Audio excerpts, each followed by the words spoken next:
হিংসা আপনাকে তারাই করবে যাদের আপনার মতো যোগ্যতা নেই। হিংসা করে অনেকে অনেক সময় আপনার কাজকে ছোট করে কথা বলবে। তাতে পিছিয়ে যাওয়ার কোনো কারণ নেই। বরং আপনার কাজে আপনি আরও বেশি মনোযোগী হয়ে সাফল্যের চূড়ায় পৌঁছে তাদেরকে দেখিয়ে দেন কোনো কাজই ছোট নয়। আসসালামু আলাইকুম। আমি শিল্পীস কুকিং অ্যান্ড ব্লগ থেকে সবাইকে স্বাগত জানাই। কাছে দূরে যে যেখান থেকে আমার ভিডিওটি দেখছেন আশা করি ভালো আছেন। আলহামদুলিল্লাহ আমরাও ভালো আছি। আরও একটি নতুন ভিডিও শেয়ার করতে যাচ্ছি আপনাদের সঙ্গে। আশা করছি আপনাদের ভালো লাগবে। আজকের ভিডিওটা আমি সকালের নাস্তা দিয়ে শুরু করেছি। আজকের সকালের নাস্তায় আমার আগের দিনের যে চিতই পিঠা বানিয়েছিলাম, তো ছেলেমেয়েরা সন্ধ্যায় ২-১টা করে খাওয়ার পরে বাকি যে চিতই পিঠা ছিল আমি ওগুলো দুধে ভিজিয়ে রেখেছিলাম।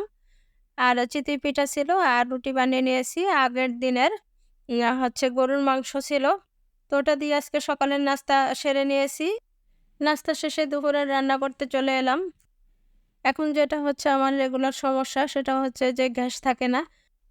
রুটি সেকার সময় লক্ষ্য করেছেন যে আমি রুটি সেকার যে তাওয়াটা ওটা চেঞ্জ করে নিয়েছি।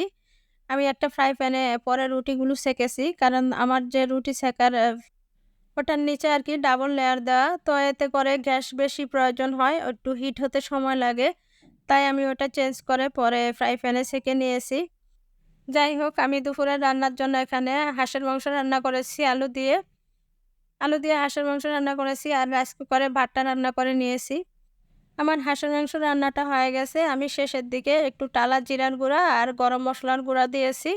দিয়ে আমি একটু নেড়ে-চেড়ে ঢাকনা দিয়ে কিছুক্ষণ রেখে তারপরে উঠিয়ে নেব।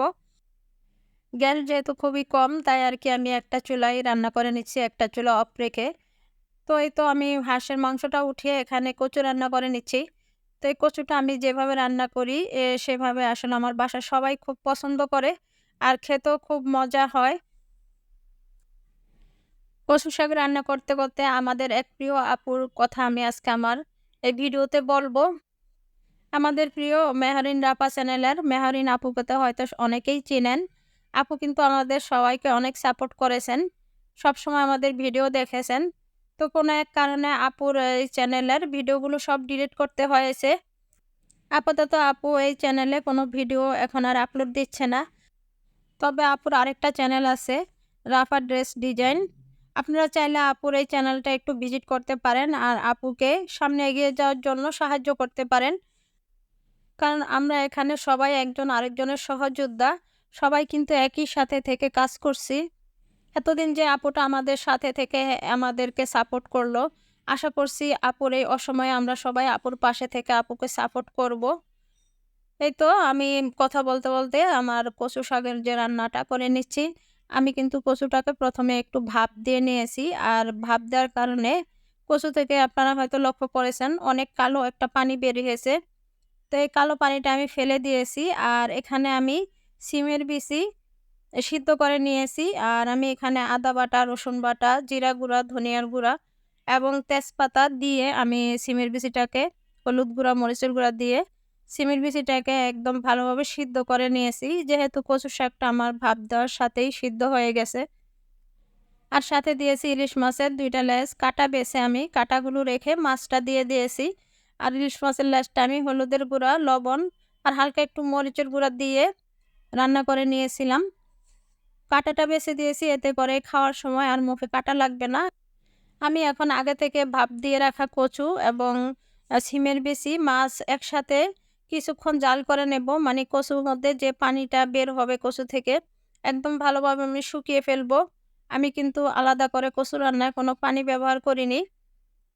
আর এখন আমি কচুর মধ্যে ফোড়ন দিয়ে দিব। এখানে আমি ফোড়নের জন্য আমি দিয়েছি রসুন কুচি আর পেঁয়াজ কুচি আর সাথে দিয়েছি শুকনা মরিচ তো এগুলোকে কিছুক্ষণ ভেজে নিয়ে হালকা ব্রাউন কালার আসলে আমি কচু শাকগুলো দিয়ে দিয়েছি। দিয়ে আমি ঢাকনা দিয়ে একবারে চুলার লো আছে আমি এই কচুটাকে অনেকটা সময় ধরে চুলায় বসিয়ে রাখবো। কিছুক্ষণ পর, পর এসে নেড়েচেড়ে দিব যাতে তলানিতে লেগে না যায়। আর এই কাজটা আপনারা তেলের কোনো কড়াইতে কিংবা ননস্টিকি কড়াইতে করলে ভালো হবে। আপনারা হয়তো লক্ষ্য করেছেন আমি কালো একটা কড়াইতে করেছি। কারণ এই কড়াইটা আমার তেলের কড়াই। বেশিরভাগ ভাজা পোড়া পিঠা এসব আমি এই কড়াইটাতে করে থাকি। তাই আরকি এই কড়াইটাতেই করা। যাতে করে নিচের দিকে লেগে না যায়। যেহেতু এটার মধ্যে কোনো পানি আমি রাখবো না। এই কচু রান্নাটা খেতে এত মজা হয়েছিল কি বলবো। যেহেতু ইলিশ মাছ দেওয়া, ইলিশ মাছ, চিংড়ি মাছ যেকোনো রান্নায় দিলেই রান্নার টেস্ট অনেক বেড়ে যায়। আর সাথে শিমের বিচি দেওয়া ছিল। রান্নাটাও অনেক মজার হয়েছিল। আর এখন আপনাদের সঙ্গে শেয়ার করব ভাইরাল সেই ভর্তার রেসিপি। ইউটিউবে অনেক আপুর ভিডিওতেই দেখেছি এই ভর্তার রেসিপিটা। তো এটা দেখে আমিও আর লোভ সামলাতে পারলাম না। আমিও করে নিয়েছি। সত্যি এই ভর্তাটা অনেক মজা হয়, অনেক টেস্ট হয়। আর এজন্য আপনাদের সঙ্গে আমিও শেয়ার করে নিলাম আরকি ভর্তার রেসিপিটা। তো আমি প্রথমে মাংসটাকে ধুয়ে ভালোভাবে পানি ঝরিয়ে নিয়েছি। আর এই ভর্তার জন্য কি নিয়েছি আমি তো প্রথমেই দেখিয়ে দিলাম। কয়েক টুকরা আদা কুচি নিয়েছি, আর নিয়েছি কয়েক কোষ রসুন, আর নিয়েছি কয়েকটা শুকনা মরিচ আর পেঁয়াজ কুচি। পেঁয়াজটাকে একবার আমি কুচি করে ফেলি নাই। একটা পেঁয়াজকে ৫-৬টা পিস করে নিয়েছি এরকম আরকি। যেহেতু ওগুলো ভেজে নেব। আর মাংসটাকে আমি একটা ছুরির সাহায্যে কিমা করে নিয়েছি। আপনারা চাইলে এটাকে বটি দিয়েও ছোট করে কিমা করে নিতে পারেন। অথবা একটু শিলপাটাও ছেঁচে নিতে পারেন, কিংবা ব্লেন্ডারেও একটু করে নিতে পারেন। ব্লেন্ড করে নিতে পারেন। এখন আমি ভর্তার পরবর্তী স্টেপটা করে নিচ্ছি। তো চুলায় আমি একটা ফ্রাই প্যান বসিয়ে দিয়েছি। আর এটা চুলার আঁচটা মিডিয়াম টু লো আঁচে থাকলেই চলবে। একদম হাই করে দেওয়া যাবে না, আবার একবারে লো করে দেওয়া যাবে না। তো আমি প্রথমেই ফ্রাই প্যানে সরিষার তেল দিয়েছি। আপনারা চাইলে রান্নার রেগুলার তেল দিতে পারেন। সয়াবিন তেল দিয়েও আপনারা করে নিতে পারেন। তো যেহেতু ভর্তা তাই আমি আরকি সরিষার তেল দিয়েছি। এবার আমি এগুলোকে নেড়েচেড়ে তেলের সাথে ভেজে নেব ভালোভাবে। আর এখানে ঢাকনা দেওয়া যাবে না। ঢাকনা দিলে মাংস থেকে কিন্তু পানি ছেড়ে দেবে। কারণ এই মাংসটা সিদ্ধ হতে খুব একটা সময় লাগবে না। যেহেতু আমরা মাংসটাকে একেবারেই কিমা করে নিয়েছি। আর এখানে পেঁয়াজ থেকেও পানি ছাড়বে, মাংস থেকেও কিছুটা পানি ছাড়বে। এই পানিতেই মাংস এবং আদা কুচি, রসুন কুচি এগুলো খুব ভালোভাবে সিদ্ধ হয়ে যাবে। একটু ভাজা করে নেব। তো প্রতিদিনের মতো আজও সেম রিকোয়েস্ট করছি। আমার ভিডিওটির কোনো অংশ যদি আপনার ভালো লেগে যায় তাহলে প্লিজ ভিডিওটিতে একটি লাইক দিয়ে ভিডিওটি কন্টিনিউ করবেন। আর আপনি যদি আজই আমার চ্যানেলে নতুন হয়ে থাকেন তাহলে চ্যানেলটি সাবস্ক্রাইব করে নিতে পারেন। আর এই ভিডিওটি যদি ফেসবুক থেকে দেখে থাকেন তাহলে পেজটি ফলো দিয়ে রাখতে পারেন। আর এই কাজটি যদি করে দিয়ে থাকেন তাহলে আপনাকে অসংখ্য ধন্যবাদ। আমার মাংসটা ভাজা হয়ে গেছে। তো আপনারা নিশ্চয়ই লক্ষ্য করেছেন মাংসটা আমি যে ভেজে নিয়েছি, এখানে মাংসটা কিন্তু সিদ্ধ হয়ে গেছে। এটা ভাবার কোনো উপায় নেই যে মাংসটা কাঁচা আছে। যেহেতু মাংসটা কিমা, মাংসটা ভাজতেই মাংসটা সিদ্ধ হয়ে গেছে। এবার আমি একটা ব্লেন্ডারের জারে নিয়ে মাংসটাকে ব্লেন্ড করে নিয়েছি। আর এই তো আমার ভর্তাটা রেডি হয়ে গেল। এই ভর্তা করাটা কিন্তু খুব একটা ঝামেলার কিছু না। খুবই সহজ, খেতে কিন্তু অনেক মজা। আর এখন যেহেতু সবার বাসায়ই কোরবানির মাংস আছে, ট্রাই করে দেখতে পারেন। অথবা গরুর মাংসের জায়গায় আপনারা এটা চিকেন দিয়েও করতে পারেন। দেখতে যাতে সুন্দর লাগে তাই আমি আরকি একটু বল করে নিলাম।